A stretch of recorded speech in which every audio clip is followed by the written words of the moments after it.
ספר זיכרון זה שהוא בלי קיפול? בלי קיפול. אין קיפולים? יש טיפולים?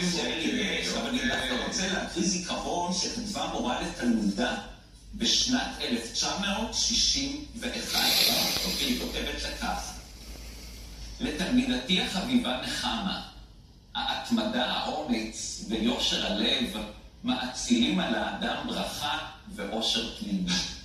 המשיכי ילדתי בדרכייך ותראי ברכה במעשייך. ותשים לב לשפה ולמילים, ואם אתה רוצה... ואני מוסיף גם בסוף יופי נחמה. והנה ופה יכולים לראות מן הסוד הכמות. ותמיד היינו במתח מה כתוב. אתה יודע מה כתוב? לא. כל הפותח נותן לנילי נשיקה.